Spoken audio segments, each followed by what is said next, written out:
अभी भी मेरे सिर पर बहुत सारा कर्ज है महाराज जी। मैं क्या करूं? राधा नाम जपने की कोशिश भी करता इस हूँ। विषय में हमारी सामर्थ्य नहीं है, क्योंकि आपका व्यापार कैसे चले, आपका कर्जा कैसे मिटे, आपने जो अपने मनोरंजन की ये विषय विलासता की, उस समय आपने हमसे आदेश थोड़ी लिया था।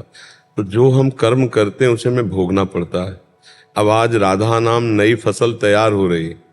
अब किसान आज बो दे और कह दे कि हमको 40 मन 2-4 दिन में काटने को मिल जाए, बार बार खोदे तो बीज भी नष्ट हो जाएगा, उसको एक दाना नहीं मिलेगा।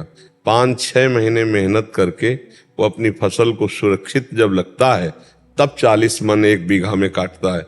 आज आपने भक्ति शुरू की है, आप सोचें कि हमारा कर्जा मिट जाए, हम जो चाहें वो सब प्राप्त कर लें, असंभव।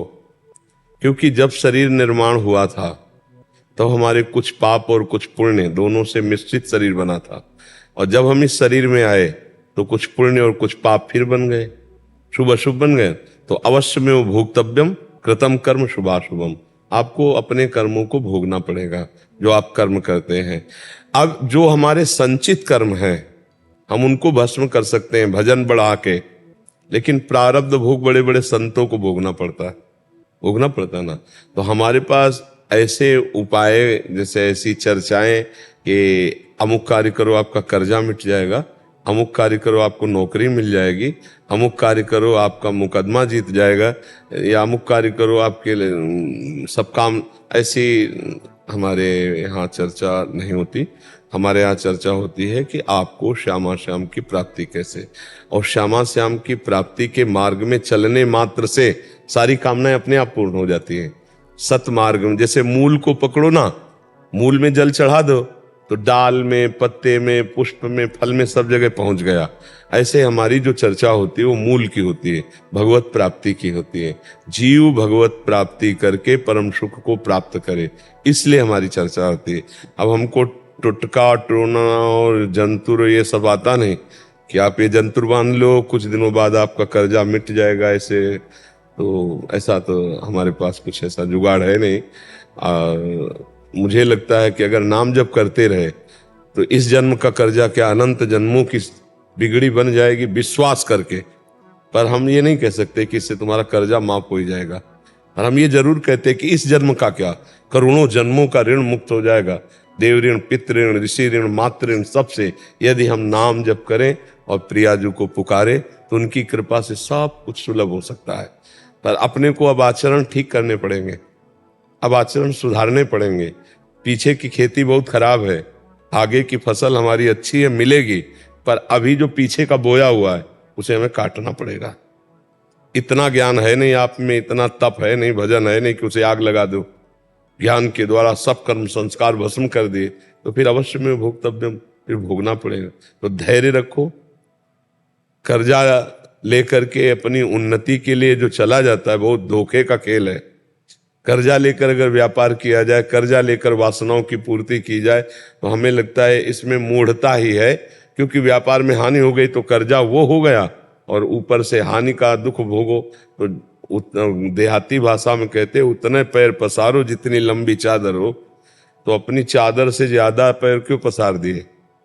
किसी से सलाह नहीं ली, किसी महापुरुषों से। कर्जा तो बिल्कुल लेकर व्यापार आदि नहीं करना चाहिए। नहीं, एक कर्जा चुकाने के लिए दूसरा लिया, दूसरा लेने के लिए तीसरा लिया, तो ऐसे एक गलती छुपाने के लिए दूसरी की, दूसरी छुपाने के लिए तीसरी, इसी में तो हम फेल होते जाते हैं, इसी में तो हम बनते जाते हैं। अब सुधार कर लो, अब सुधार कर लो, सब सुधर जाएगा। भगवान बड़े कृपालु हैं, उनका आश्रय लो, नाम जप करो, अच्छे आचरण करो, मेहनत करो, कम खर्चे से जियो, पैसा बचा कर कर्जा पूरा करो। नहीं, हम तो ऐसा कोई जादू, ऐसी आशा रखते हो? महाराज जी आप हृदय हो मेरा, आप मेरा जीवन हो, आप जो सलाह दोगे वो मेरे लिए प्राण प्रिय है। अब असली बात ना, हमने कभी कर्जा लिया ना कभी लिपटा मांगा खाया और भजन किया, तो अच्छा इस विषय का विज्ञान है ले। अब हम मतलब इस विषय में घुसे होते तो हमें सब पता होता कि यार ऐसे से ऐसे, हम तो यार मांगा है, खाया है और जिंदगी में भजन किया, तो वही भजन की बात बताते हो, शास्त्रों की बात बताते। और तो हमें संसार का ज्ञान आप लोगों से हो रहा है, बहुत बहुत संसार का ज्ञान आप लोगों से हुआ है। नहीं, हम गंगा किनारे का आदमी, हमको ज्यादा ज्ञान नहीं था। ज्यादा बुद्धि हमारी जो संसारिकता को जान पाई वो आप लोगों से जान पाए। ये नए नए बच्चे जो सब साधु बने इनके द्वारा हमें जानकारी हो पाई, नहीं तो बहुत एकदम एकांतिक जीवन था। अब ये तो भगवान की लीला है कि वो सेवा देर करवाना चाह रहे, इसलिए नहीं तो एकांतिक जीवन था, मांगना खाना बस रात दिन अपनी श्री जी के। तो इसलिए मुझे लगता है भैया, अगर आप हमें हृदय मानते हो तो हम आपको ये जरूर बताते हैं कि भगवान का आश्रय और भगवान का स्मरण ये सब दुखों से बचा लेता है। हरि राधे राधे प्यारे भक्तों, आपको हमारा वीडियो कैसा लगा हमें कमेंट करके ज़रूर बताएं। और आप हमारे चैनल पर नए और पहली बार हैं तो हमारे चैनल को सब्सक्राइब करें और साथ ही साथ नोटिफिकेशन को भी ऑन कर दीजिए ताकि ऐसी कोई भी नई और माहिती सूरत प्रभु जी की वीडियो आपको सबसे पहले मिलती रहे। तो मिलते हैं दोस्तों को ऐसे ही मज़ेदार टॉपिक के साथ, तब तक सभी को bye bye, thanks for watching. सभी दोस्तों का खूब खूब आभार, धन्यवाद।